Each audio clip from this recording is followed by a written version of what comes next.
Hello, and I believe this is a story meant to be listened slowly, like a secret shared late at night. If the storytelling likes uh, likes to your personal interest, or feel free to like, share, and subscribe to my channel.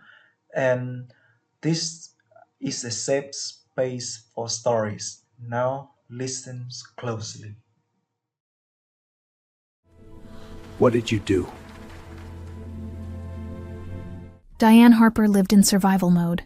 She worked during the day, studied at night, and still had to make sure her little sister, the only family she had left, was fed, safe, and happy.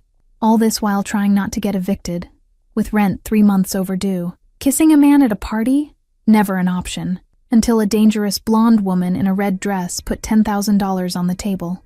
A simple challenge, she said, and Diane thought, how much trouble can one kiss cause?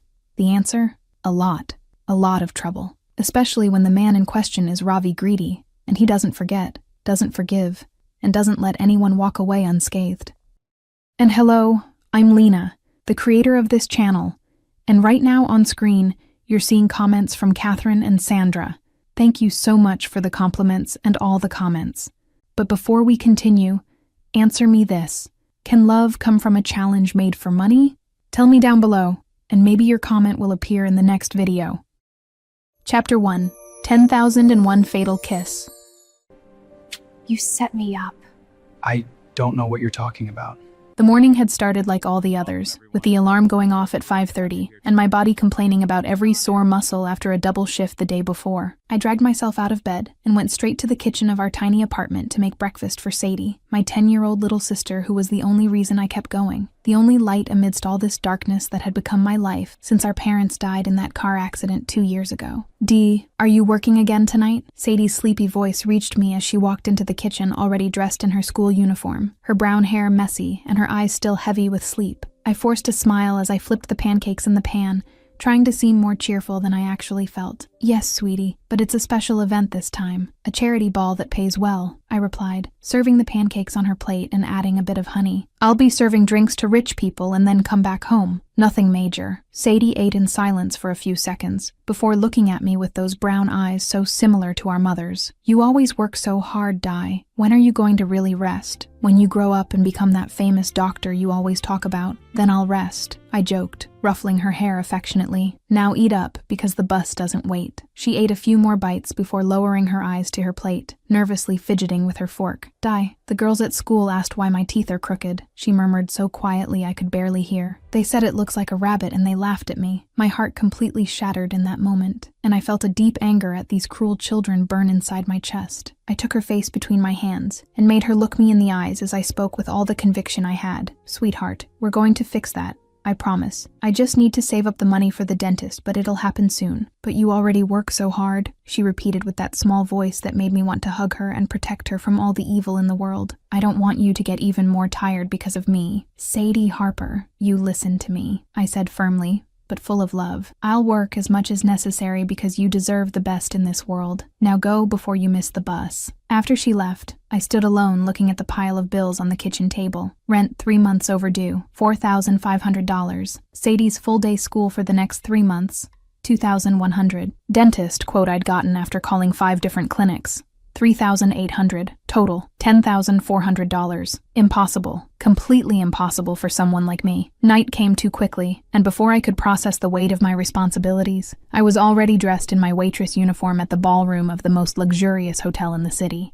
The charity ball was in full swing with the entire elite gathered there, women in expensive dresses, and men in impeccable tuxedos who looked like they'd walked out of some fashion magazine. I circulated through the ballroom with my tray full of champagne glasses, keeping my head down and my professional smile on, while trying not to think about how these people had so much money to spare. That's when I saw him for the first time. He was standing alone near the enormous windows overlooking the lit-up city, wearing a black tuxedo that looked custom-made, and there was something about his posture that screamed power and danger in equal doses. I passed by him with my tray without really paying attention because I was too focused on working, but I felt the weight of his gaze on me for a split second before I kept walking. On the other side of the ballroom, Catherine Voss observed everything with calculating eyes and a cruel smile on her lips. She was surrounded by her equally elegant friends, all in designer dresses and jewelry that probably cost more than I'd earn in my entire life. But there was something different about her that night, a dangerous tension emanating from her in waves. "There, that waitress is perfect," Catherine said to her friends, while discreetly pointing at me, her eyes gleaming with pure malice. "Perfect for what, Catherine?" one of the friends asked curiously, taking a sip of expensive champagne. "For revenge," Catherine answered simply, and then her gaze shifted to Ravi Greedy standing near the windows. "Ravi humiliated me last week, remember? In front of all of you." And then she allowed herself to remember, allowed the memory of the most brutal humiliation of her life to come back with full force. It had been exactly 1 week ago, at another equally elegant social event, when Catherine had finally gathered the courage to offer herself to Ravi more directly after months of subtle attempts he always ignored. She had approached him in her most sensual dress, her most seductive smile, and had said in front of at least 10 people, including her own friends, "Ravi, how about we go out after this event? Just the two of us, without all these boring people around." Ravi had turned to her with those dark eyes completely cold, without any trace of interest or sympathy, and had said in a voice loud enough for everyone around to hear perfectly, "Catherine, you're not worth my time and you never will be. Stop offering yourself like this. It's pathetic, and it's starting to get embarrassing for all of us." The silence that followed was deafening, and Catherine had felt her face burn with humiliation as she heard the muffled giggles from people around, including her own friends who unsuccessfully tried to disguise their laughter. She had left that event with her dignity destroyed and her pride irreparably wounded, and since then the only thing she could think about was revenge. "He made me look like a complete idiot in front of everyone," Catherine said now, returning to the present with anger still boiling inside her. "Called me pathetic, said I wasn't worth his time, and everyone laughed at me. All of you laughed. The friends had the decency to look ashamed, but Catherine didn't even care, because she already had a plan forming in her head. That waitress over there, the innocent one who can barely look people in the eyes, I'm going to make her kiss Ravi publicly. Without his permission, in front of everyone. "That's too cruel, Catherine," one of the friends murmured, but there was morbid curiosity in her voice. "He was cruel to me," Catherine retorted with pure venom in her voice, "and Ravi will destroy that girl when she touches him without permission, because everyone knows he doesn't tolerate that from anyone. I'm going to watch him humiliate her the same way he humiliated me, and finally I'll feel better." She grabbed her expensive purse and took out a thick envelope. "Lend me 10,000. I'll need incentive to convince the waitress." Minutes later, I was standing in front of Catherine Voss with no idea that I was just a pawn in her revenge game. "You, waitress, what's your name?" she asked with that smile that didn't reach her eyes. "Diane, ma'am. Can I get you something?" I responded automatically, my tone polite and professional. "Actually, Diane, I have a very interesting proposition," she said, and there was something too calculating in the way she looked at me. $10,000 in cash if you do one very simple thing." My heart raced, because $10,000 was exactly the miracle I needed. "What kind of thing?" I asked cautiously, my hand gripping the tray tighter. "See that man over there in the black tuxedo, alone by the window?" She discreetly pointed at Ravi. "I want you to go over there and kiss him on the lips, in front of everyone." I blinked several times, because I surely hadn't heard right. "You want me to do what?" "Why? Because it's fun, and because I pay well for fun," she answered with cruel simplicity, showing the envelope full of money. 10,000, here and now. You kiss him, I give you the money, you leave. Simple as that. My mind went into total overdrive. Who is he? Nobody important, just a bored rich man, Catherine lied with impressive ease. He'll find it funny or he'll get a little mad. But for you, Diane, $10,000 is worth a stranger's temporary anger, isn't it? Or don't you need money? Because I guarantee a waitress working 2 balls this week needs it. I felt the manipulation, but thought about Sadie, about her teeth, about the overdue rent, about school. You give me the money first? Half now, half after the kiss, she negotiated, putting 5,000 in my hand. Go, Diane. Kiss him now. I took a deep breath and walked up to Ravi with my heart beating so hard I could hear it in my ears. Each step felt like an eternity, and my mind screamed that this was insane. But I thought about Sadie, and that made me keep going. "Excuse me?" My voice came out low when I got close to him, and he turned with eyes so dark and piercing I almost forgot how to breathe. "Yes?" he responded with a deep voice that emanated absolute power. Shit, he was too handsome and too scary at the same time. But $10,000. Sadie needing a dentist. Rent 3 months overdue. I needed to do this. Sorry about this, I murmured quickly before leaning in and pressing my lips against his. The entire ballroom froze. Shocked silence fell over everyone like a heavy curtain. I felt his body go completely rigid under my lips before I pulled away quickly, my face burning up. Sorry, again. I really need to go. I started to speak quickly, trying to turn around, but a strong hand grabbed my wrist firmly. You're not going anywhere, he said in a voice so cold I felt pure terror run down my spine. Who do you think you are to touch me without permission? It was a dare, I swear that woman paid me. The words came out rushed as I pointed at Catherine. I didn't know. I didn't mean to offend. I just needed the money and she offered. Ravi looked at Catherine, and something changed in his face, a dark understanding passing through those eyes before turning back to me. What's your name? Diane Harper, I answered trembling, trying unsuccessfully to free my wrist. Please. I didn't mean to cause trouble. I just need the money for my sister. Well, Diane Harper, you just made a fatal mistake, he said with deadly calm. Nobody touches me without permission. Nobody. And now you're going to pay for it. He looked at the security guards who appeared immediately. Escort her out. And Catherine Voss, too. Now. I was being dragged out when I shouted desperately, but what about the money? She owes me another $5,000. The security guard laughed cruelly. Forget the money, girl. You just signed your death sentence. You kissed Ravi Greedy, the mob boss of this city. He doesn't forgive anyone. My world completely collapsed with those words. Mob boss, Ravi Greedy. I had kissed the most dangerous man in the city for money I wasn't even going to get, and now he was going to kill me, and Sadie would be left alone, and all because I was too stupid to see the trap. Meanwhile, back in the ballroom, Ravi held Catherine by the arm with controlled but threatening force.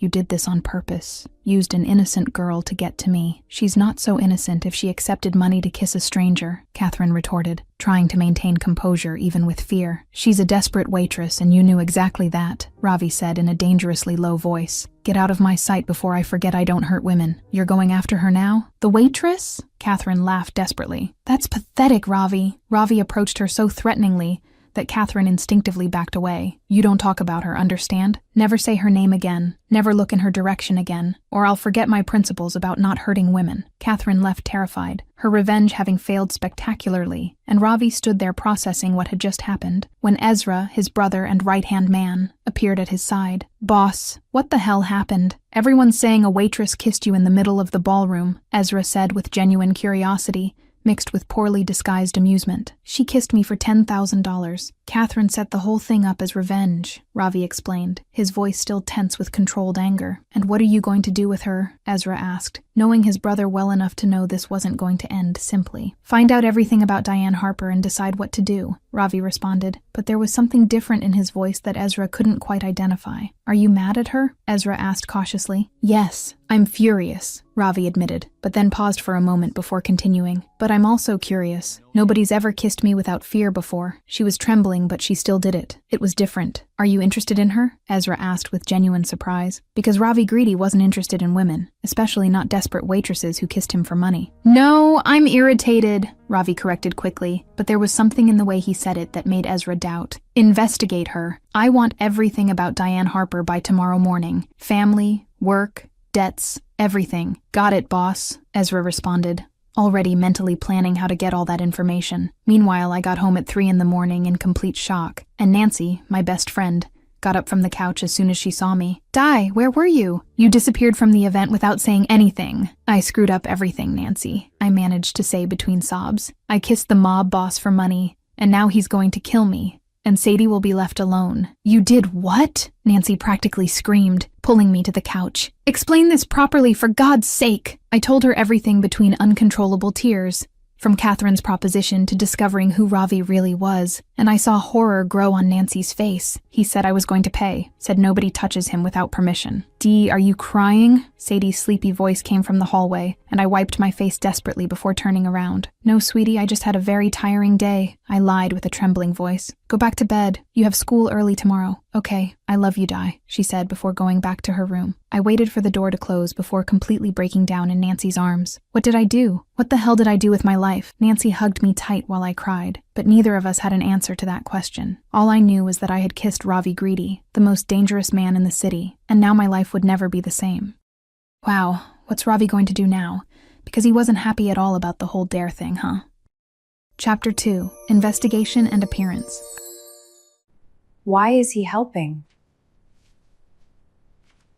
I didn't sleep at all that night. How could I sleep knowing that the most dangerous mob boss in the entire city was probably planning my death while I lay on my old mattress staring at the cracked ceiling of the apartment? Nancy had stayed with me until 5 in the morning trying to calm me down, saying that maybe Ravi Greedy would just scare me and let it go, but we both knew she was lying to make me feel better. Men like Ravi Greedy didn't forgive anyone for anything, and I had committed the supreme offense of touching him without permission, in front of dozens of witnesses. When the sun finally started to rise, I dragged myself out of bed and went to make breakfast for Sadie as if it were just another normal day, as if my entire life wasn't crumbling around me. My little sister walked into the kitchen with her uniform already on and gave me that sweet smile that always made my heart squeeze, completely oblivious to the danger I had brought into our lives. "Good morning, Di. You look tired," she said, as she sat down at the table and grabbed the glass of orange juice I had just poured for her. "Just a bad night's sleep, sweetie." "Nothing major," I lied with ease, born from 2 years of practice hiding my worries from her. "Eat up because the bus doesn't wait, and you can't be late again." After Sadie left for school, I stood in the middle of the living room trying to decide what to do with my day. Should I go to work for the afternoon shift at the restaurant like I always did? Or should I stay locked inside the apartment waiting for men in black suits to show up and take me away? In the end, I decided to take a shower and at least try to act like everything was normal, because if I was going to die anyway, at least I'd die clean and with dignity. Meanwhile, on the other side of town, in a luxurious office that occupied the entire floor of an imposing skyscraper, Ezra Greedy was finishing compiling the most complete dossier he'd ever made about anyone in less than 12 hours. He had used all the resources of his brother's organization to find out absolutely everything about me, from my birth certificate to the last cent I owed everyone. And now he was standing in front of Ravi's enormous desk, holding a thick folder full of information. "Boss, I have everything on Diane Harper," Ezra said, as he placed the folder on the desk and watched his older brother with poorly disguised curiosity, because Ravi had never requested such a detailed investigation about a woman before. Ravi picked up the folder without saying anything and started reading in silence, his dark eyes scanning each page with total attention, while Ezra stood there waiting. The first page contained basic information. Diane Harper, 23 years old, orphaned 2 years ago after her parents died in a terrible car accident that left her and her younger sister completely alone in the world. Ravi felt something tighten in his chest when he read that part, because he knew exactly what it was like to lose your parents too young and have to take on the responsibility of caring for younger siblings without being prepared for it. He had been only 18 when his parents were killed in a territorial war between rival families, and suddenly he had become responsible for Ezra, who was 12 at the time, and Liam, who was only 8 years old. He kept reading and discovered that I worked 2 jobs to support my 10-year-old sister, that I had gone back to nursing school on a full scholarship after having dropped everything when my parents died, that I fought every day to keep my head above water. And then he got to the debt part and felt his heart tighten even more. Rent 3 months overdue, $4,500. Full-day school for Sadie for the next 3 months, $2,100. Dental treatment that Sadie desperately needed, $3,800. Exact total, $10,400. Catherine had offered $10,000, only $400 less than what I desperately needed. She needed the money, Ravi said out loud after finishing reading everything, and there was something different in his tone that made Ezra raise his eyebrows in surprise. It wasn't malice or intentional disrespect, it was pure desperation. "So you're going to forgive her?" Ezra asked with genuine curiosity, because Ravi Greedy didn't forgive anyone for anything. It was one of his absolute rules. "No, I'm not going to forgive," Ravi answered automatically. But then he paused and looked at my photo that was stapled to the dossier, a photo that Ezra had gotten from my college student ID, where I was smiling shyly at the camera. But I understand why she did what she did. He stayed silent for a long moment, just looking at that photo, before opening his desk drawer and taking out a thick envelope already full of money. "Take this to her," he said, as he put $15,000 inside the envelope and closed it carefully. "Tell her it's payment for the inconvenience I caused last night." "Boss, you're getting soft," Ezra said, with an amused smile on his lips, because he knew his brother well enough to know this was completely out of character for Ravi. "Shut up and go," Ravi responded with irritation that wasn't really serious, and Ezra took the envelope chuckling quietly as he left the office to carry out the order. It was almost 2 in the afternoon when I heard the firm knock on the apartment door, and my heart immediately raced in pure panic, because I knew no normal person knocked on the door like that. I approached slowly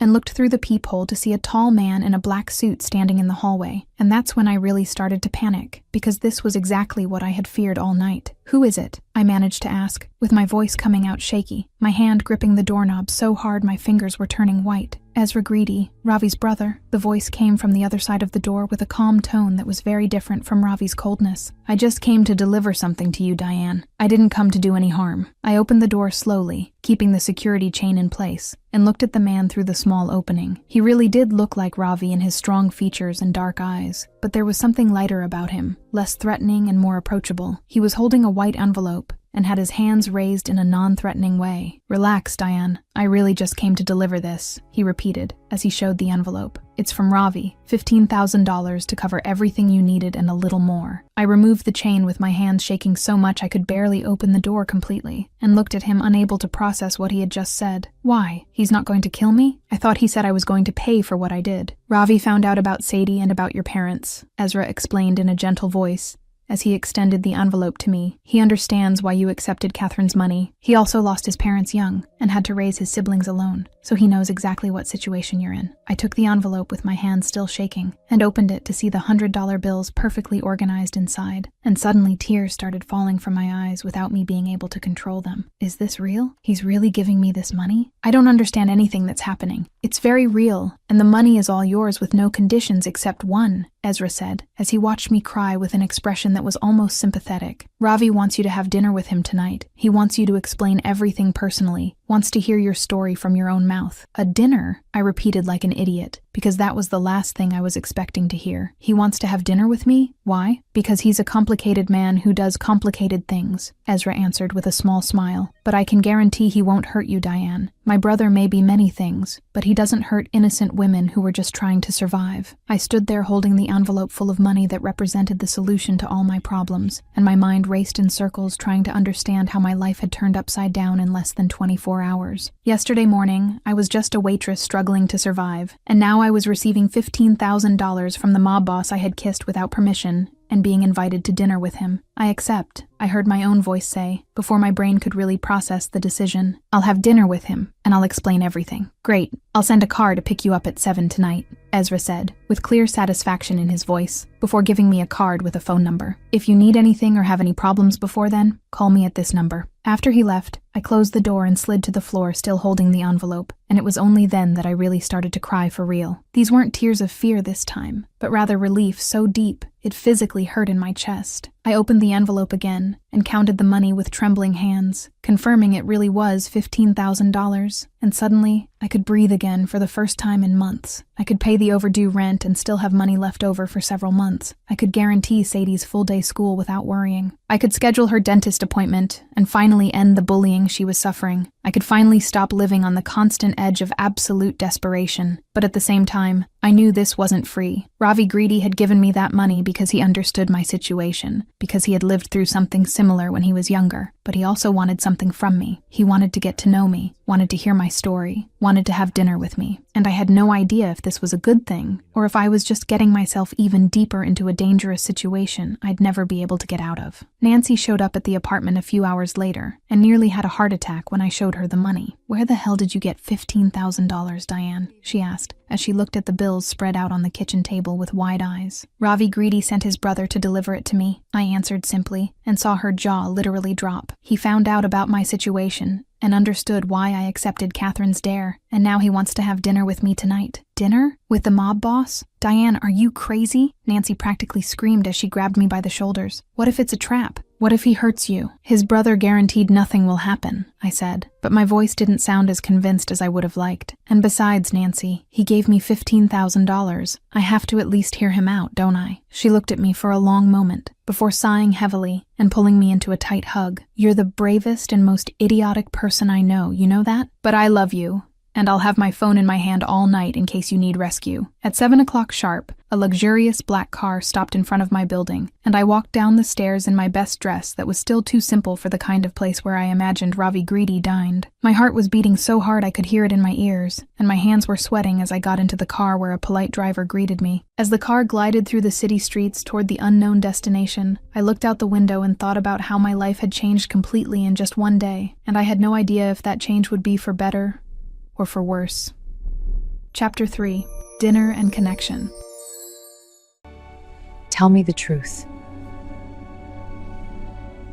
The car stopped in front of a restaurant that was clearly the type where normal people like me would never set foot, with valet parking and an elegant facade that screamed luxury and exclusivity. I got out of the vehicle with my legs trembling and followed the maitre d', who appeared immediately to guide me through the main dining room to a private area in the back, where I knew Ravi Greedy would be waiting for me. Each step I took felt like an eternity, and my mind kept screaming that this was a terrible idea, but at the same time I knew I had no choice but to move forward after accepting his money. The private area was an intimate space with just one table in the center, soft lighting that created interesting shadows on the walls, and an incredible view of the city through enormous floor-to-ceiling windows. And there, sitting at the table with a glass of what looked like expensive whiskey in his hand, was Ravi Greedy in all his intimidating glory.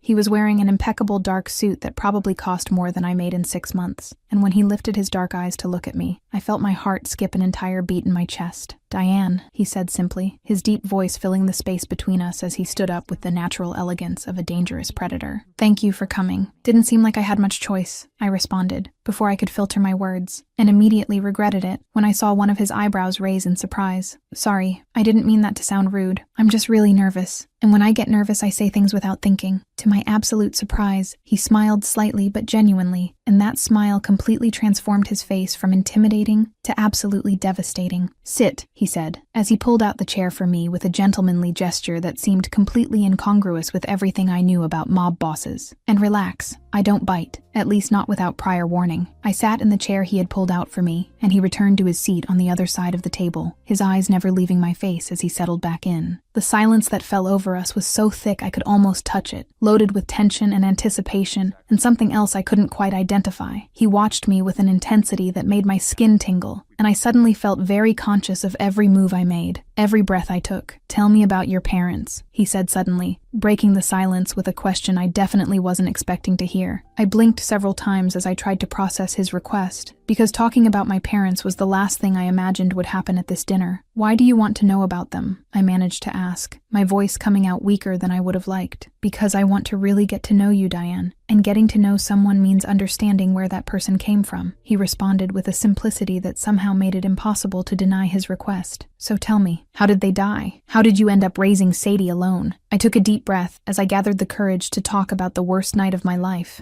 and then the words started coming out of my mouth as if they had a will of their own. "It was 2 years ago, a car accident on the highway when they were coming back from a weekend trip. A truck lost control and hit their car head-on, and they both died instantly without suffering much. Or at least that's what the doctors told me to make me feel better." Ravi didn't say anything, just kept watching me with those dark eyes full of something that seemed dangerously close to genuine understanding, and that encouraged me to continue. I was 21 at the time, in my second year of nursing school, and had my whole life planned out ahead of me. And suddenly I found myself as Sadie's legal guardian when she was only 8 years old, and there was no one else to take care of her except me. "You dropped out of college," he said, and it wasn't a question, but rather a statement based on what he already knew about me from the investigation. Yes, I dropped everything, because there was no way to balance school with 2 jobs, and still take care of a traumatized child who had just lost her parents, I confirmed, as I felt tears starting to prick behind my eyes. "I spent a whole year just trying to keep my head above water, working as a waitress during the day and bartender at night, making sure Sadie was fed and safe and not completely destroyed by the loss. But you went back to college," he observed, and there was something like admiration in his voice that caught me completely by surprise. "I got a full scholarship last year, so I went back to studying nursing at night after my shifts," I explained, as I nervously played with the napkin in front of me. "I fight every day to balance everything, to make sure Sadie has everything she needs, even if it means I never sleep enough or never have time for myself. But she's my little sister, you know. She's all I have left of my family, and I would do anything for her, including kissing a dangerous stranger for $10,000, Ravi said in a soft voice that was so rare coming from him that I looked up in surprise to find him watching me with an expression I couldn't completely decipher. "Including that," I admitted with a heavy sigh. "I know it was stupid. I know it was dangerous. But when Catherine put that money in front of me, all I could think about was how it would solve all my problems at once." Ravi stayed silent for a long moment before leaning forward with his elbows on the table, and suddenly he was closer to me than he had been since I arrived. "I lost my parents when I was 18, he said in a voice so low I had to lean in too to hear properly. "They were killed in a territorial war between rival families, brutally murdered just because they were in the wrong place at the wrong time." My heart completely stopped in my chest, because I definitely wasn't expecting him to share something so personal with me, and suddenly I understood why he had given me the money, and why he wanted to get to know me. Ravi, I'm so sorry, I managed to say with absolute sincerity, and I saw something pass through his eyes that seemed dangerously close to genuine pain. And suddenly I became responsible for raising my younger siblings completely alone, he continued, as if I hadn't said anything. Ezra was 12 at the time,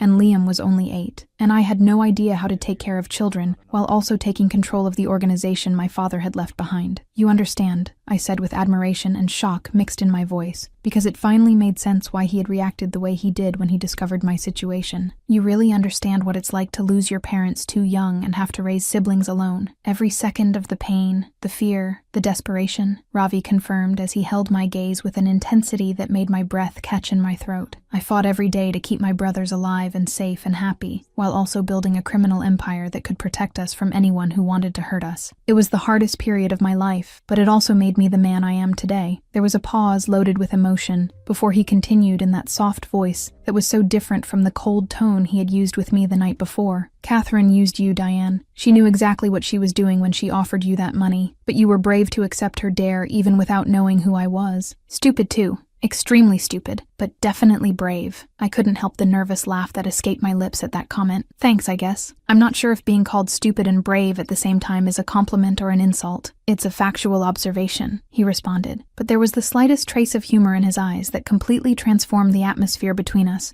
from tense to something lighter and almost friendly. You need to accept the money without guilt, Diane. Pay all your bills, schedule Sadie's dentist appointment, guarantee her school, and after that, let me really get to know you. Why? The question came out of my mouth before I could think better of it, and I saw his expression change to something more intense and focused. Why do you want to get to know me? I'm nobody important. I'm just a waitress who made the mistake of kissing you without permission. Because you kissed me without permission, Diane, he said, as he leaned even closer to me across the table. So close I could feel the heat emanating from him and smell the masculine cologne he wore. And nobody does that and walks away unscathed ever. But instead of punishing you like I normally would with anyone who dared to disrespect me, I found myself wanting to get to know you, wanting to understand who the woman is who had the courage to touch me, even while trembling with fear. My heart was beating so hard now I was sure he could hear it, and I felt my face heat up with the intensity of his gaze fixed on me. I don't know if this is a good idea, Ravi. You're a mob boss, and I'm just someone trying to survive. Our worlds are completely different, and maybe that's exactly why it works, he responded with a conviction that left no room for arguments. I spend every day surrounded by people who fear me or want something from me. But you kissed me out of desperation, not greed or ambition. And when I looked into your eyes last night, I saw fear, yes, but I also saw pure honesty. You weren't trying to manipulate or use me. You were just trying to save your little sister. I didn't know what to say to that, so I just kept looking at him while trying to process everything that was happening. Okay, I finally managed to say, my voice coming out shaky but firm. But it has to be slow, Ravi. I don't know anything about your world, and I need to protect Sadie above everything. Slow, he agreed with a small smile that completely transformed his face again, and suddenly I realized that maybe, just maybe, I had just agreed to something that would change my life forever in ways I still couldn't fully comprehend. The dinner continued with surprisingly easy conversation between the two of us, and when it was finally time to leave, I found myself thinking that maybe getting to know Ravi Greedy wasn't the worst thing that could have happened to me after all. Chapter 4. Tell me the truth. Catherine attacks and Sadie meets Ravi. A week had passed since that dinner with Ravi, and my life had changed in ways I never imagined possible.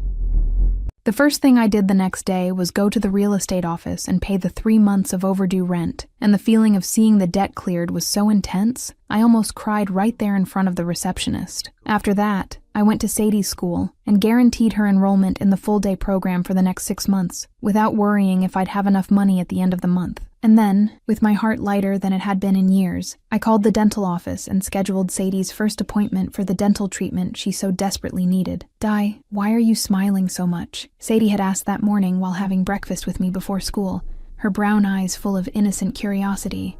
You seem different, happier, because things are finally getting better for us, sweetie, I had responded, while affectionately ruffling her hair. And next week you're going to start treatment with the dentist, so pretty soon those annoying girls at school won't have anything to say about you. The way her face had lit up with that news had made every second of stress and fear completely worth it, and I found myself thinking that maybe accepting that money from Ravi hadn't been the mistake I had initially thought it was. Ravi and I had exchanged some messages during that week, nothing too deep or serious, just casual conversations about how our day had been, or small observations about random things that had happened. It was surprisingly easy to talk to him through messages, easier than I had imagined it would be considering who he was and the dangerous world he inhabited. But of course, peace never lasts long for people like me, and Catherine Voss was determined to make sure my newly discovered happiness was destroyed in the most public and humiliating way possible. She had spent that entire week consumed by fury at seeing her revenge plan fail so spectacularly, because instead of Ravi destroying me like she had expected, he had become interested in me in a way that left Catherine absolutely insane with jealousy and rage. So she had done what any rich, spoiled, and vindictive person would do when confronted with the failure of their plans. She had hired a photographer to follow us and take pictures of me and Ravi together during the few casual encounters we had had during that week. There were photos of us talking at the entrance of my building when he had shown up by surprise to take me for coffee, photos of us laughing together in a park where we had walked for a few hours just talking about our lives, and even a photo of him holding my hand protectively as we crossed a busy street. And then Catherine had leaked all those photos to the local tabloids, with a headline that made my stomach turn when I saw it for the first time. Mob boss with waitress, Ravi Greedy's new toy. The article that accompanied the photos was even worse, full of cruel speculation about how I was just his latest temporary conquest, and how he was probably already tired of me but hadn't publicly discarded me yet. I was on my afternoon shift at the restaurant when Nancy came running with her phone in her hand, and her face pale with worry. "Dee, you need to see this now," she said, as she pulled me to the most isolated corner of the restaurant and showed me her phone screen with the horrible headline plastered there. My heart completely sank in my chest as I read that article full of venom, and suddenly I felt completely exposed and vulnerable in a way I had never experienced before. "I'm a toy?" I managed to say, with my voice coming out strangled with humiliation and anger mixed together. "They're calling me his disposable toy. It's all lies, Di. Anyone who knows you and Ravi knows that's not true." Nancy tried to console me, but I could see the worry in her eyes too. "This is clearly Catherine's doing. She's trying to humiliate you because her plan failed. But knowing it was a lie didn't make the situation any less painful or less humiliating, especially when my phone started ringing incessantly with messages from unknown numbers calling me horrible things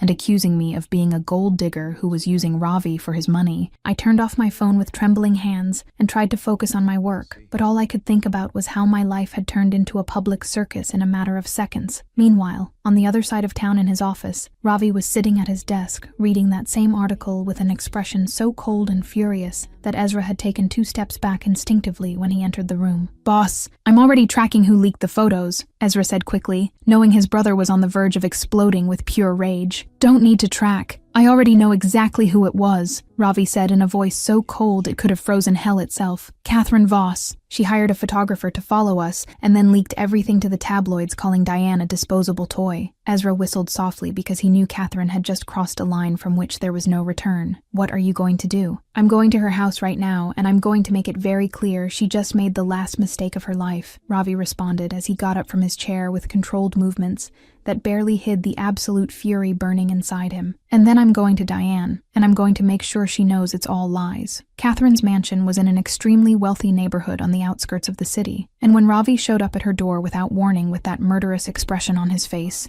she immediately knew she had gone too far this time. "Ravi, I can explain," she started to say as soon as she opened the door, but he cut her off with a look so cold she felt her blood freeze in her veins. "You leaked photos of me with Diane to the tabloids," he said with no inflection in his voice, and that deadly calm was much more frightening than if he had been yelling. "And you called her a disposable toy in a public headline. Isn't she?" Catherine retorted with desperation born of fear, trying to cling to her anger as armor against the terror she was feeling. "You get tired of women quickly, Ravi. Everyone knows that. In a few weeks you'll be bored with her, and you'll throw her away like you do with everyone." "She's different," Ravi said, with an absolute conviction that made Catherine involuntarily back away. "Diane is different from any woman I've ever met, and you're officially banned from every social event in this city. I'm going to personally make sure you're never invited to any ball, any dinner, Any party again. You're going to be a social pariah, Catherine, and it's exactly what you deserve. You loved me once, Catherine screamed with tears starting to stream down her face, her pride finally breaking completely under the weight of rejection. You loved me, and now you're destroying me because of some random waitress. I never loved you, Catherine. Never even came close, Ravi said with a casual cruelty that hurt more than any physical violence could have. You invented an entire romantic story in your head based on absolutely nothing, and now you're paying the price for trying to destroy someone innocent because of your delusional fantasies. And then he simply walked out of her mansion without looking back, leaving Catherine crying alone in the doorway as her world crumbled around her.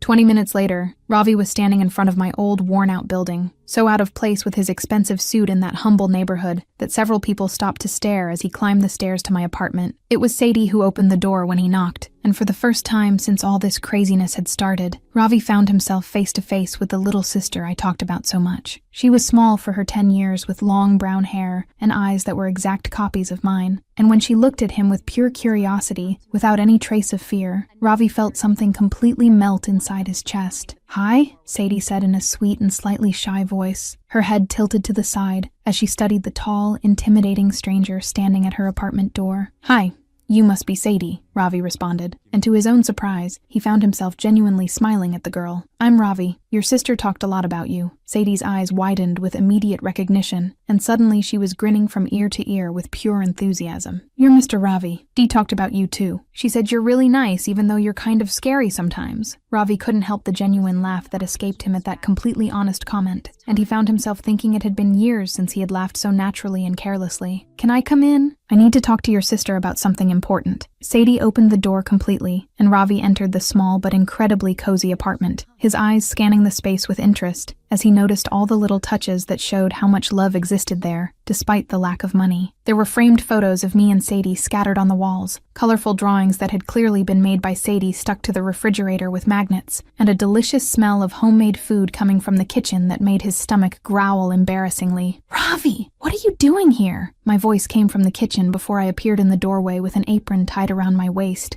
and flour on my hands, my eyes wide with surprise at seeing him standing in my living room. "He's really handsome, Di," Sadie announced with all the subtlety of a 10-year-old, and I felt my face immediately catch fire at the comment. "Sadie," I managed to say, with my voice coming out strangled with embarrassment, but Ravi just laughed in that rare and beautiful way that completely transformed his face. "Thank you, Sadie. You're very pretty too," he responded with genuine sincerity before turning his attention back to me. "I came to talk about the photos that leaked today. Catherine hired a photographer to follow us. We spent the next hour talking all three of us together, and I watched fascinated as Ravi interacted with Sadie in such a natural and gentle way that it was impossible to believe he was the same feared man who commanded the entire city's mafia. He listened with genuine attention as Sadie talked about her school and how excited she was to start dental treatment, and he even helped her with the math homework she was struggling to finish. And it was in that moment, seeing Ravi sitting on my old couch with Sadie beside him, laughing at some joke he had made, that I realized I might be starting to fall in love with that dangerous man who had entered my life in the most unexpected way possible. Diane is more in love than she wants to admit. But how long will they wait to truly declare how much they love each other? Chapter 5. Ravi's Injustice and Regret. You ruined my life.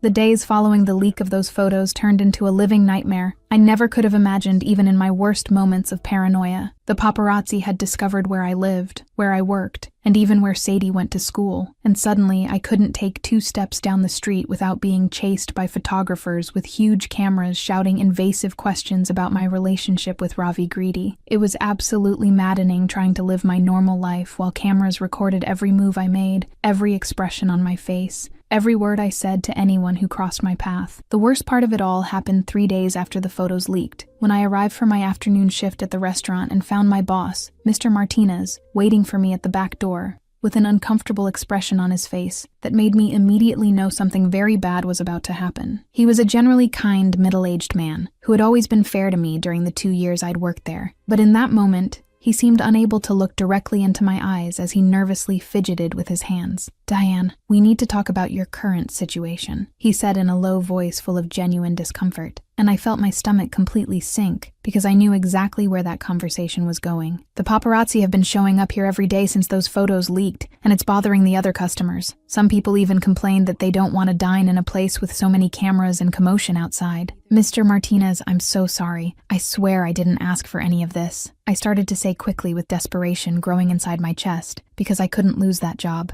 I just couldn't. I can use the back door. I can arrive earlier or later to avoid the photographers. I can do anything you need, but please don't fire me. The expression on his face became even more uncomfortable, and I saw genuine compassion in his eyes, mixed with the firmness of someone who had already made a decision and wasn't going to back down. I really am sorry, Diane. You've always been an excellent employee, and I hate having to do this, but I have a business to run.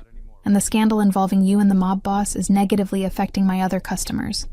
I'm going to pay you for 2 weeks in advance, but I need you not to come back after today.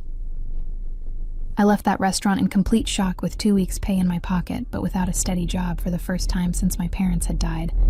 And the reality of the situation hit me like a truck at full speed.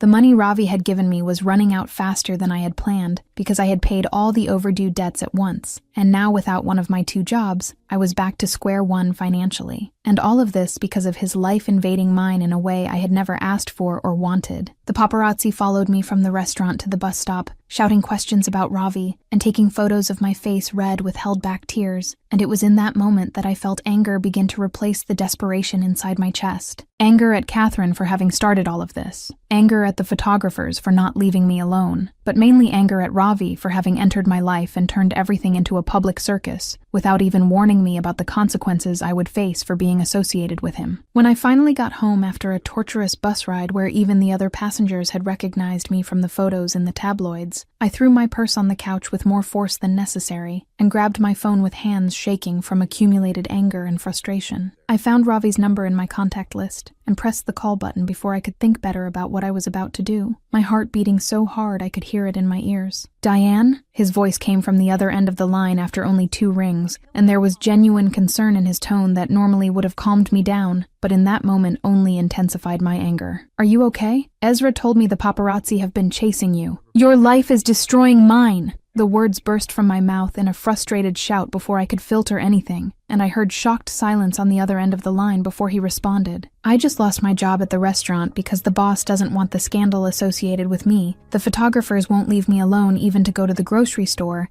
and Sadie is being harassed at school by kids wanting to know if she knows the mob boss personally. I gave you enough money to cover everything you needed," Ravi responded, and there was something defensive in his tone that just threw more gasoline on the fire of my anger. "What else do you want from me, Diane?" "I solved all your financial problems. I want my life back," I screamed with tears finally starting to stream down my face freely, all the frustration and fear and stress of the past weeks finally exploding out of me at once. I didn't ask to be a tabloid headline. I didn't ask to be chased by photographers wherever I go. I didn't ask for my 10-year-old little sister to see my picture in newspapers next to a mob boss and ask if I was in danger. "Then maybe you should have thought better before kissing me without permission," Ravi retorted with a cruelty that hit me like a physical slap to the face, his pride clearly wounded by my accusations turning him into someone cold and distant. "I needed the money."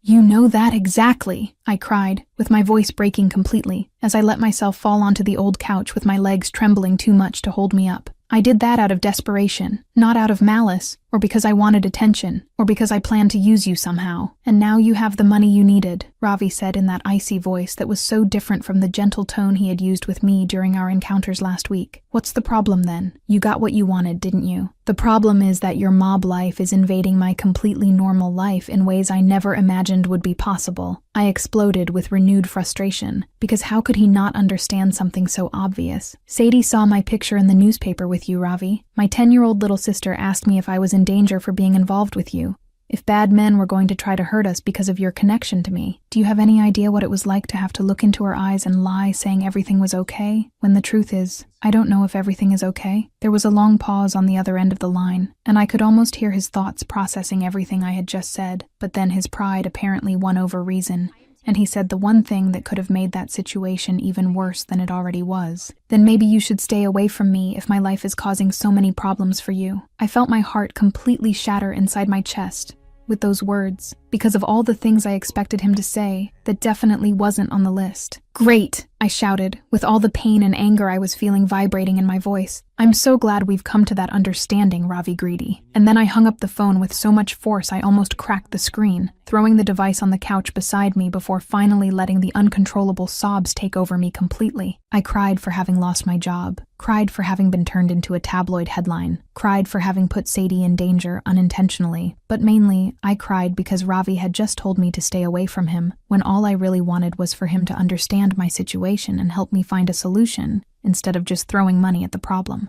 Meanwhile, on the other side of town in the silent and oppressively luxurious office, Ravi was sitting at his enormous desk, looking at the phone in his hand, with an expression of growing regret spreading across his face like spilled ink. The words he had said to me still echoed in his head with painful clarity, and the more he mentally repeated them, the more he realized how completely cruel and unfair he had been. "Shit," he murmured to the empty office, his voice loaded with a self-recrimination that rarely appeared in Ravi Greedy. "Shit, shit, shit." He ran his hands through his dark hair in frustration as he finally allowed the truth of the situation to settle completely over him. Diane was absolutely right in everything she had said, and he had been a complete prideful idiot in throwing that back in her face instead of accepting responsibility for the consequences that her connection to him had caused. She had lost her job because of him, was being chased by paparazzi because of him, and the little sister she loved more than anything in the world was scared and confused because of him. And what had he done when confronted with all of that? He had acted exactly like the cold, cruel man everyone expected him to be, throwing money at the problem as if that solved everything, and then telling her to stay away from him when she dared to point out that money didn't solve being turned into a public spectacle. Ravi got up from his chair and started pacing back and forth across the office with agitated steps, his mind racing frantically as he tried to figure out how to fix the mess he had just made. He had hurt Diane in a way that probably wouldn't be easily forgiven, had said exactly the wrong thing at the wrong time because his pride had been wounded by her accusations, even knowing that every word she had said was completely true and justified. And now he was alone in his office at 9 o'clock at night on some random Tuesday, looking at his phone and desperately wishing he could go back in time 15 minutes and redo that entire conversation in a way that didn't end with her hanging up on him while crying. Ravi finally let himself fall back into his chair with a heavy sigh of defeat, because for the first time in years, he genuinely didn't know how to fix something he had broken. And the worst part of it all was that he was beginning to realize that maybe he cared about Diane Harper much more than he had admitted to himself until that moment. Chapter 6: Broken Heart and Truth. No more lies. An entire week passed without any contact between me and Ravi, and each day that dragged on felt like a painful eternity full of regret and hurt that I couldn't fully process. I spent those 7 days locked inside the apartment most of the time, going out only to take Sadie to school in the morning and pick her up in the afternoon, avoiding the paparazzi who still showed up occasionally, but who fortunately were starting to lose interest in the story now that Ravi and I clearly weren't seeing each other anymore. Nancy had come to visit me every day, bringing food and company, but even my best friend's comforting presence couldn't fill the strange emptiness that had settled in my chest since that terrible phone call. Meanwhile, in his office, Ravi was visibly in a terrible mood during that entire week, so irritated and distant that even his most loyal men were avoiding talking to him unless it was absolutely necessary. Ezra had watched his older brother sink deeper and deeper into a spiral of self-recrimination and stubbornness mixed together, and finally he decided it was time for someone to give Ravi a reality check before he completely ruined any chance he might still have with the only woman who had managed to penetrate his emotional defenses in over a decade.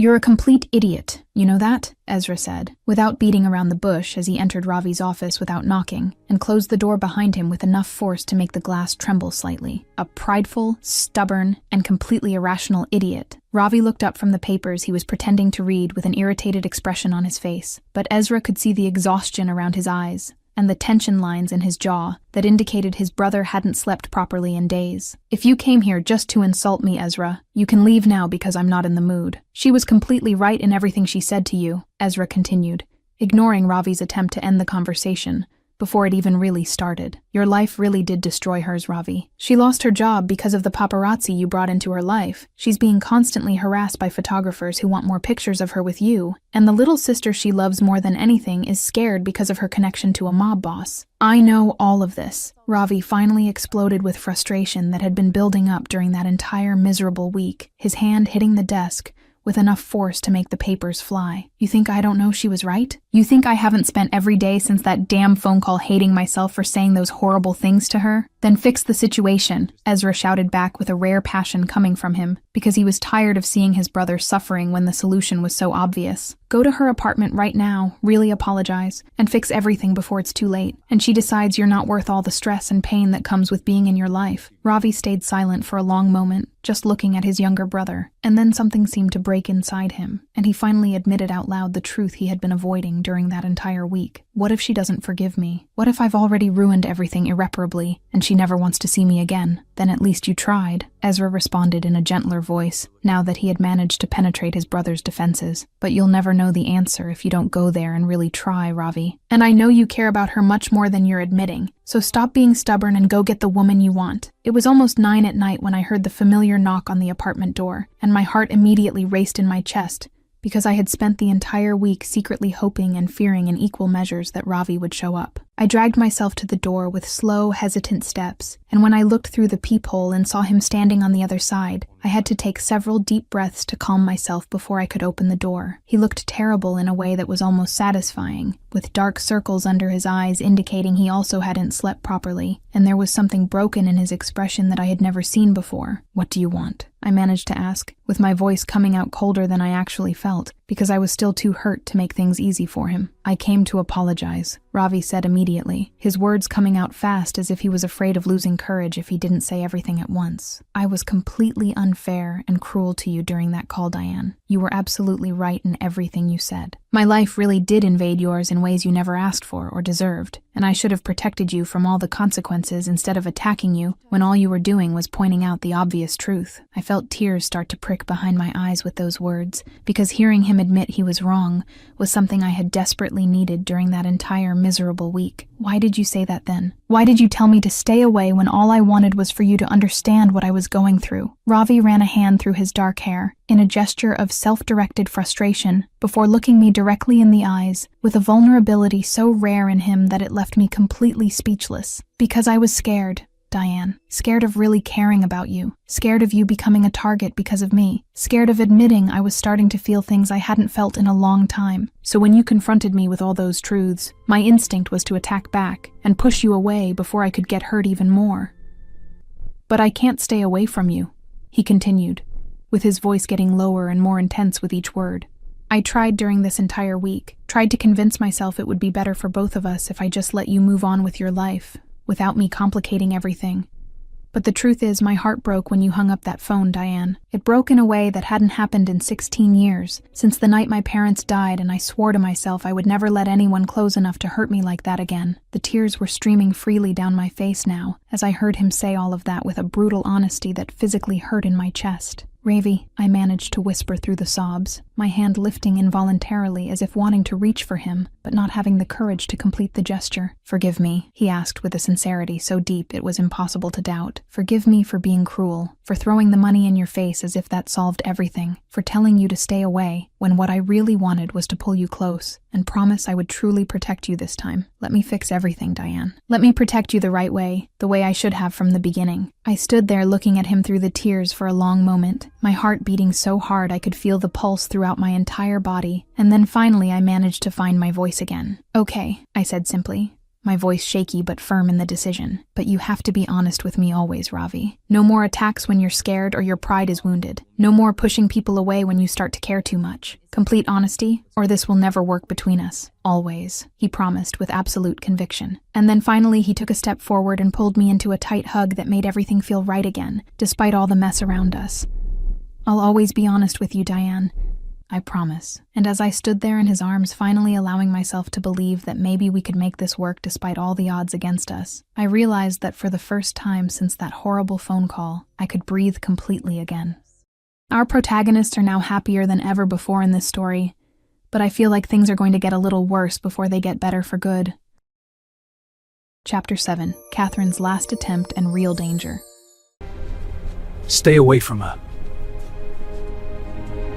Things between me and Ravi had finally started to stabilize after that night when he showed up at my apartment apologizing with a vulnerability I had never seen in him before. We had spent the last 2 weeks rebuilding the trust that had been broken during that horrible phone call, and he had been incredibly patient with me while I processed everything that had happened and tried to find a balance between my normal life and his presence that naturally brought complications I was still learning to navigate.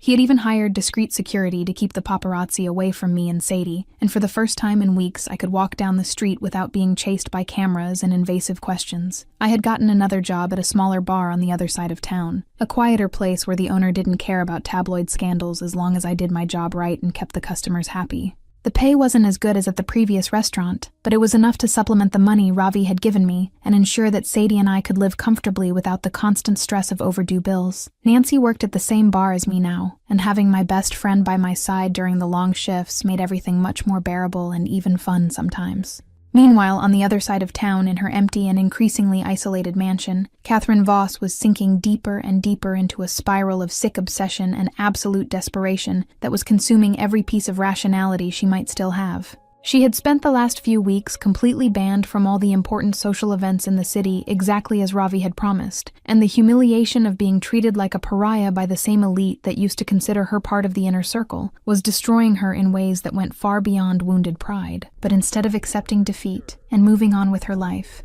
Catherine had fixated even more intensely on the idea that everything would be different if she could just get me out of the way somehow. So she made the most desperate and dangerous decision of her life up to that point. She hired 2 men through obscure contacts she had managed to get after a lot of searching, men who had no loyalty to Ravi and who were willing to do anything for enough money. The instructions she gave them were specific and carefully planned because Catherine wasn't completely stupid and knew that if something really bad happened to me, Ravi would kill her without hesitation. So instead of ordering them to physically hurt me, she simply asked them to scare me enough to make me realize that being with Ravi was too dangerous and that I should end things with him before something worse happened. It was a particularly cold Thursday night when I finished my shift at the bar at 10 o'clock and left through the back door like I always did, pulling my thin coat tighter around my body as I walked toward the bus stop that was 2 blocks away. The street was strangely empty for that hour, and I felt a shiver of discomfort run up my spine even without understanding exactly why, my instincts telling me something was wrong, even though I couldn't identify what specifically. I quickened my steps almost without realizing it, my eyes scanning the shadows around me as my heart started beating faster in my chest. That's when they appeared suddenly coming out of a dark alley, 2 huge men wearing dark clothes, who completely blocked my path with their intimidating presences. I froze in place with my heart racing in absolute panic, my mind racing frantically as I tried to decide whether I should scream for help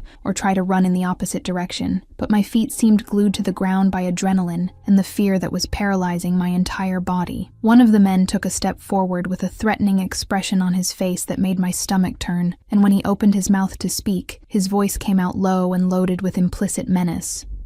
"Ravi Greedy isn't for you, girl," he said, as he took another step in my direction, forcing me to instinctively back away even knowing there was nowhere to run. "Stay away from him or next time we won't be so nice." But he never got to finish the sentence, because suddenly Ravi appeared out of nowhere, with a speed and ferocity I had never seen in him before, his movements so fast and precise that the 2 men barely had time to react before he was on top of them. The fury on Ravi's face was absolutely terrifying to see, his dark eyes burning with a rage so intense it seemed capable of setting fire to everything around, and I vaguely realized this was the first time I was seeing the real Ravi Greedy, the feared mob boss who controlled the entire city with an iron fist. "Who sent you?" Ravi roared, as he grabbed one of the men by the throat and pressed him against the wall of the nearest building with enough force to make the man choke. "Who was stupid enough to dare threaten her?" The man struggled to breathe for a few seconds before finally managing to stutter an answer in a hoarse and terrified voice. "Catherine Voss. It was Catherine Voss who hired us. She just wanted us to scare the girl, nothing more, I swear." Ravi's expression somehow became even more terrifying with that confirmation, and then he simply started beating the 2 men with a controlled brutality that made it clear he knew exactly how to hurt someone without actually killing them. I watched it all happen in a kind of state of shock, unable to look away, even desperately wanting not to see that violence, and it was only when Ravi finally stopped and let the two men fall to the ground, groaning in pain, that I could breathe again. "Never touch her again!" Ravi shouted at the men who were already crawling away as fast as they could, considering their injured conditions. "And tell Catherine Voss she just signed her own death sentence." Then he turned to me with his breathing still accelerated from adrenaline and rage. But when his eyes met mine, all that fury seemed to instantly dissipate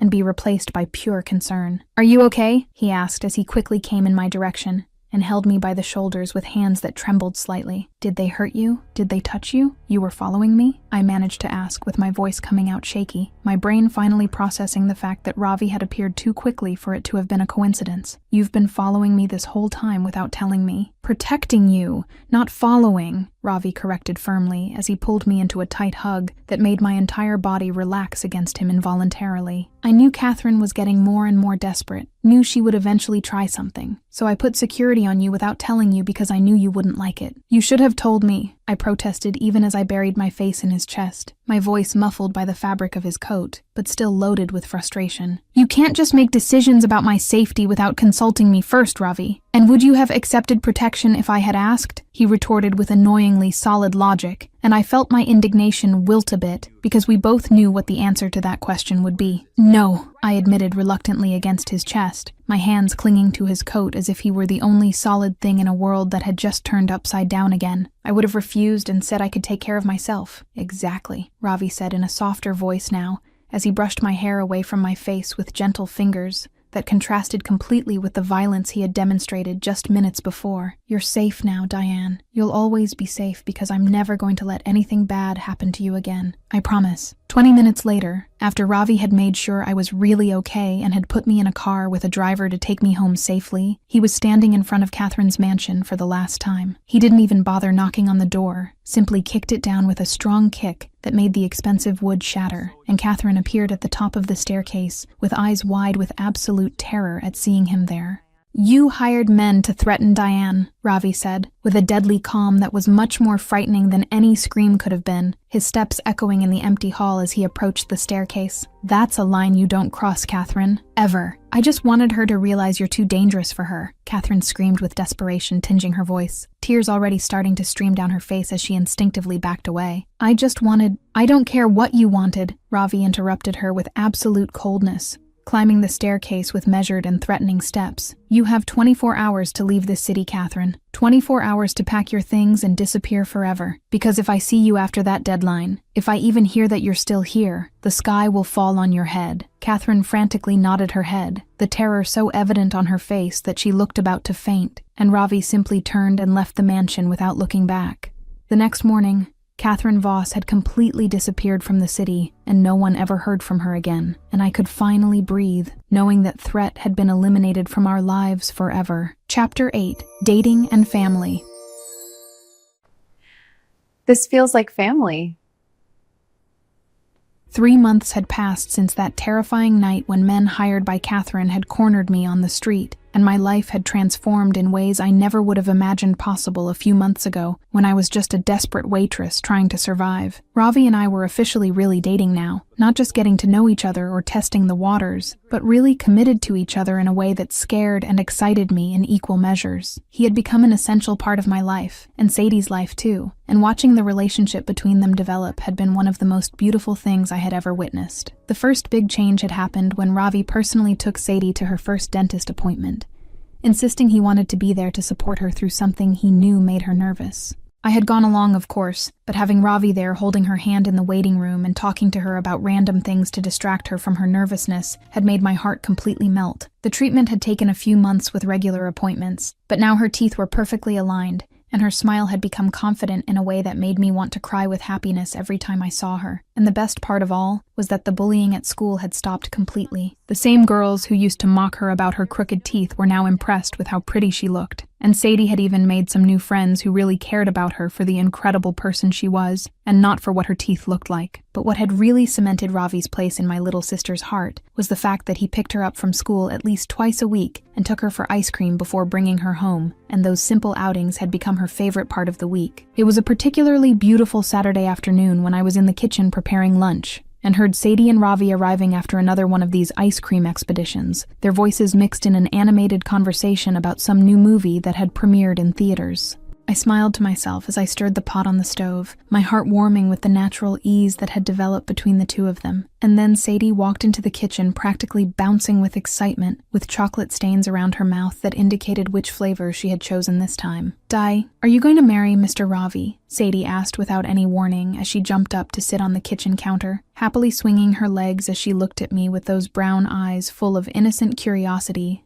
and obvious hope. I felt my face instantly catch fire with the completely unexpected question, and almost dropped the spoon I was using to stir the food. "Sadie, we're just dating. We're not planning a wedding yet," I managed to say, with my voice coming out higher than normal, completely mortified, especially because I could hear Ravi's muffled laughter coming from the living room where he was waiting. "But he's perfect for you, Di," Sadie insisted, with all the absolute conviction of a 10-year-old who thought she completely understood how adult relationships worked. "He makes you happy. He's kind to you. He takes me for ice cream every week, and he even helps you wash the dishes after dinner without complaining. That's true love." I couldn't help the laugh that escaped my lips at that childish but somehow completely solid logic. "You only like him because of the ice cream, is that it?" I joked as I wiped the chocolate stains from her face with a damp cloth, my heart overflowing with love for that incredible girl who was my little sister. "It's not just because of the ice cream," Sadie said with a sudden seriousness that caught me by surprise, her eyes looking at me with a wisdom that seemed far beyond her 10 years. "It's because he makes you really smile, Di. You didn't smile before he showed up. You were always so tired and worried, and I could see you were sad even when you tried to hide it from me. But now you really smile, and your eyes sparkle when you look at him, and you finally seem happy." Tears began to form in my eyes with those honest and sweet words coming from her mouth, and I pulled Sadie into a tight hug as I let a few tears flow freely. "I love you so much, Sades," I managed to say with my voice choked with emotion. "You're the most special person in the whole world." "I love you too, Di," Sadie responded as she hugged me back hard. "And I love Mr. Ravi too. He's like the big brother I always wanted to have, or like a father, but that would be weird to say, so I'll stick with big brother." Ravi appeared in the kitchen doorway at that moment, with an expression on his face that was so full of pure emotion that my heart almost stopped beating completely. He had heard everything Sadie had just said, and there were tears shining in the corners of those dark eyes that were normally so controlled and guarded. Sadie jumped off the counter and ran to him for a hug that he returned with a gentleness that contrasted completely with the tough image the rest of the world had of him. 2 weeks after that day, Ravi finally took me to meet his brothers at a dinner at his huge house that I had only visited a few times before. I was incredibly nervous during the entire drive there, my hands sweating as I tried to convince myself that Ezra and Liam would like me, despite all the strange circumstances of how Ravi and I had met. Ravi held my hand during the entire car ride, his thumb making comforting circles on the back of my hand as he assured me everything would be okay. I already knew Ezra, of course, since that day when he had shown up at my apartment to deliver the money and the invitation to dinner with Ravi. But Liam was a complete unknown to me, and when we entered the mansion's living room, and I saw a younger man with the same characteristic dark eyes of the greedy brothers looking at me with a huge smile on his face, I immediately knew this was the youngest brother Ravi spoke about so fondly. "So you're the famous Diane Harper," Liam said, as he got up from the couch and came toward me with contagious energy, "the girl who kissed our older brother without permission in the middle of a charity ball in front of everyone." I felt my face immediately catch fire with that direct description of our disastrous first encounter. "I can explain that," I started to say with my voice coming out strangled with embarrassment, but Liam just laughed with genuine amusement. "Relax. It's completely legendary," Liam said, as he pulled me into a quick hug that caught me completely by surprise. "Nobody's ever done that before. Nobody's ever had the courage to touch Ravi without permission, much less kiss him publicly. You're like a hero in the city's social circles now, and our brother is completely obsessed with you," Ezra added from the other side of the room, with an amused smile on his face as he watched Ravi roll his eyes with feigned irritation. "It's really very cute to watch, considering that before you showed up, he was practically an emotional robot." "Shut up, you two," Ravi said, with no real heat in his voice, but I could see the slightest trace of a smile at the corners of his mouth as he pulled me closer to him protectively. And then I found myself really laughing for the first time since I had arrived there, all my nervousness dissipating as I realized Ravi's brothers were genuinely good people who clearly cared a lot about him and who seemed willing to accept me into their family. The dinner went on with easy conversations and constant laughter, and when it was finally time to leave, I felt happier and more complete than I had felt in years. Ravi took me home that night and kissed me at my apartment door with a tenderness that made my heart completely melt. "Thank you for giving me a chance," he whispered against my lips, "for letting me be part of your life and Sadie's life. Thank you for coming into our lives," I responded with absolute sincerity, "and for making us truly happy." Chapter 9. Proposal and Decision. Are you serious, Ravi? Yes, I'm serious.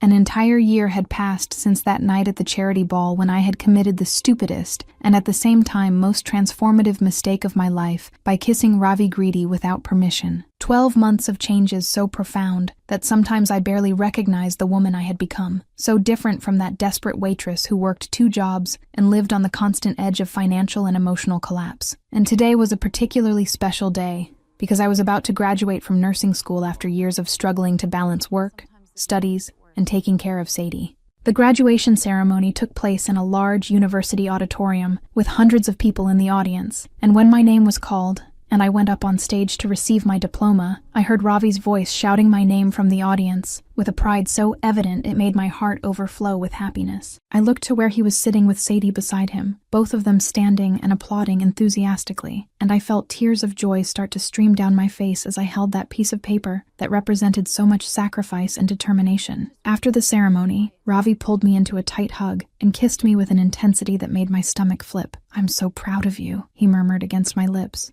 as he held my face between his hands. "You fought so hard for this, worked so hard, and now you finally did it." Sadie, who was now 11 and growing too fast for my liking, jumped into my arms with a hug that almost knocked me down. "You're the most amazing nurse in the world, Di," she shouted with that pure enthusiasm that only children can have, and I laughed as I hugged her back hard. The relationship between me and Ravi was more solid than ever, built on a foundation of genuine trust and true love that had survived public scandals, Catherine's threats, and all the natural challenges that came from mixing 2 such different worlds. He had become an essential part of my life, and Sadie's life, and I could no longer imagine existing without him by my side. Meanwhile, at his mansion that same afternoon, Ravi was absolutely nervous in a way Ezra had never seen before. He was pacing back and forth across the office with agitated steps, his hands trembling slightly as he checked the small velvet box in the inner pocket of his jacket for the 10th time in 5 minutes. Ezra watched it all with poorly disguised amusement, because seeing his normally so controlled and relentless older brother completely undone by nervousness was something rare and precious. "Boss, you're shaking," Ezra finally pointed out with an amused smile on his lips, unable to resist the temptation to tease his brother a little. "I've never seen you this nervous, not even when we were facing that territorial war 3 years ago." "What if she says no?" Ravi asked for the 5th time that hour, his voice loaded with a vulnerability he rarely allowed anyone to see. "What if she thinks it's too soon, or that my life is too complicated, or that she doesn't want to marry someone like me?" "She won't say no," Ezra responded with absolute conviction, getting up from the couch to put a comforting hand on his brother's shoulder. "She loves you, Ravi. Anyone who looks at the 2 of you together can see that clearly. So stop worrying and go make that proposal." A few hours later,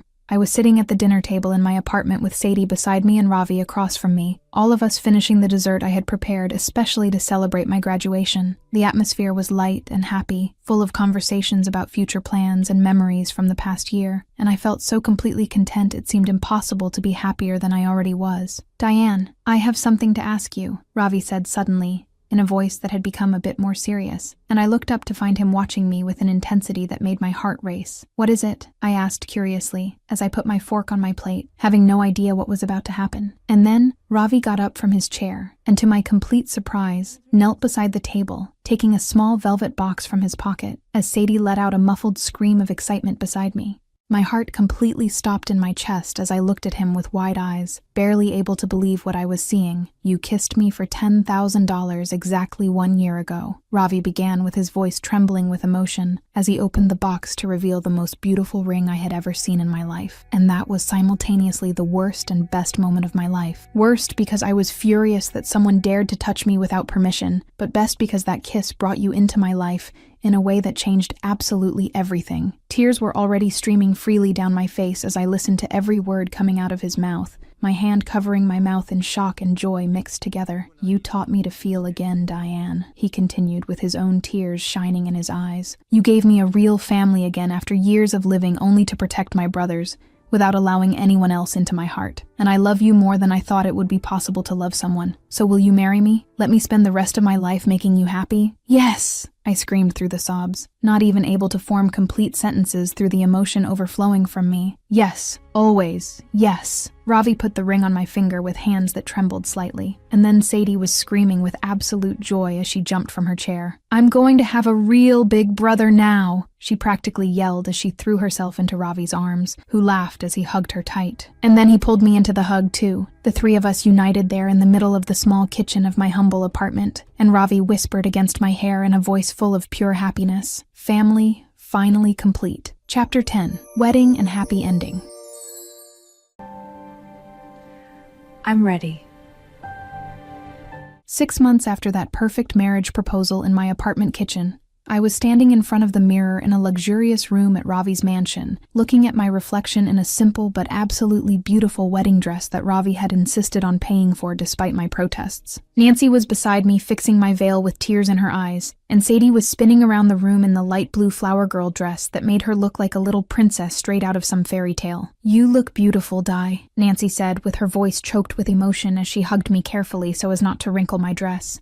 So beautiful, I can't even believe the same girl who was crying on my shoulder thinking she was going to die a year ago is about to marry the man she thought was going to kill her. I laughed through my own tears as I returned my best friend's hug, my heart overflowing with gratitude for everything that had happened to bring me to that moment. The wedding would be small and intimate exactly as Ravi and I wanted, just the most important people in our lives gathered in his mansion's garden to witness the union of two orphans who had found family in each other. When the music started playing, and I began walking down the makeshift aisle between the white chairs in the garden, my eyes met Ravi's standing at the end of the path, and everything else simply disappeared around us. He was devastatingly handsome in his impeccable tuxedo with Ezra and Liam beside him as groomsmen, but it was the expression on his face that completely stole my breath. He was looking at me as if I were the most precious thing he had ever seen, and there were tears shining in the corners of those dark eyes that rarely showed so much emotion. When I finally reached his side and he held my hands between his, I felt I was exactly where I should be, as if my entire life had been a journey leading to that perfect moment. The officiant began the ceremony, but I could barely pay attention to anything besides the man in front of me until it was time for the vows. You kissed me without permission, Ravi began with his voice firm, but loaded with emotion as he held my hands tighter. And you stole my heart in a way I never thought possible. I promise to always protect you, to love you with everything I have, and to be the best father I can be to Sadie. Always. Tears streamed freely down my face as I looked at him, and then it was my turn to speak through the sobs. You were the most feared man in the entire city, but with me you were always gentle and protective and incredibly sweet. I love you more than words can express. I promise to be your partner in everything, your family forever, and to love you in every moment of our lives, forever. I now pronounce you husband and wife, the officiant announced with a huge smile, and before he could finish speaking, Ravi was already pulling me into a kiss that made my entire world spin. The reception was a joyful celebration full of laughter and love, and it was during the party that Sadie approached Ravi with a serious expression on her face that contrasted with all the joy around. Now, you're officially my brother? She asked, with that direct honesty only children have, looking at him with obvious hope in her eyes. Yes,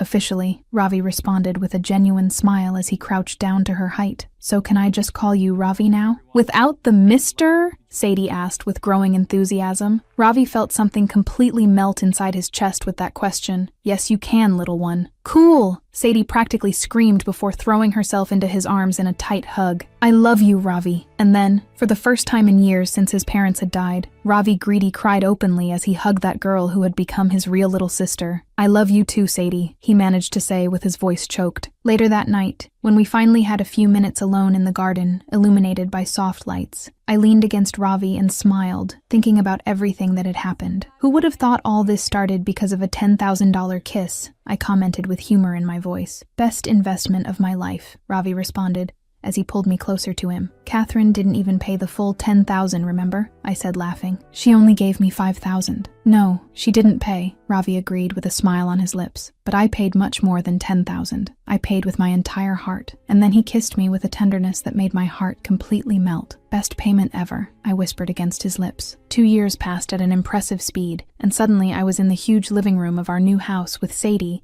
who was now 13, holding Noah, our 1-year-old son, who had his father's dark eyes and my smile. Ravi was sitting on the couch beside me, and the scene was of such perfect domestic happiness that sometimes I still had trouble believing this was my life.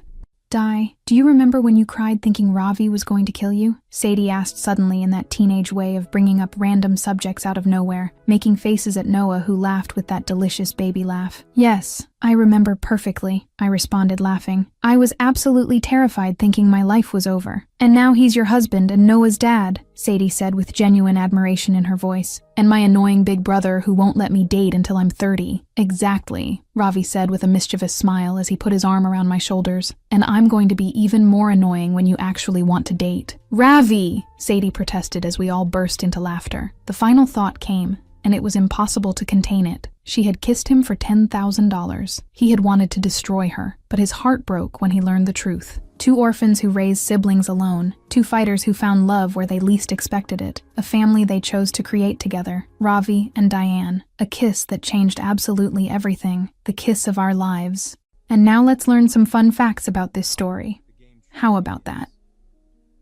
Catherine never paid the full $10,000. She only delivered $5,000 before the kiss and disappeared before paying the second half. The exact amount Diane needed was $10,400, but Catherine only offered $10,000. She'd still be $400 short, even if Catherine paid everything. Ravi gave $15,000 to Diane, not $10,000. He covered her debts and gave extra. Exactly 16 years passed between the death of Ravi's parents and the moment his heart broke again for someone, the same time he spent without feeling that pain. The restaurant manager who fired Diane was named Mr. Martinez and paid 2 weeks in advance, even while dismissing her. Ravi picked Sadie up from school exactly twice a week for ice cream. It became a sacred tradition between them. Their ages when they became responsible were mirrored. Ravi was 18, raising Ezra at 12, and Liam at 8, while Diane was 21, raising Sadie at only 8 years old. Nancy originally worked at the night bar with Diane, and then went along when she got a job at the smaller bar on the other side of town. And if you want to see another unlikely love story, click on the video that appears now on your screen.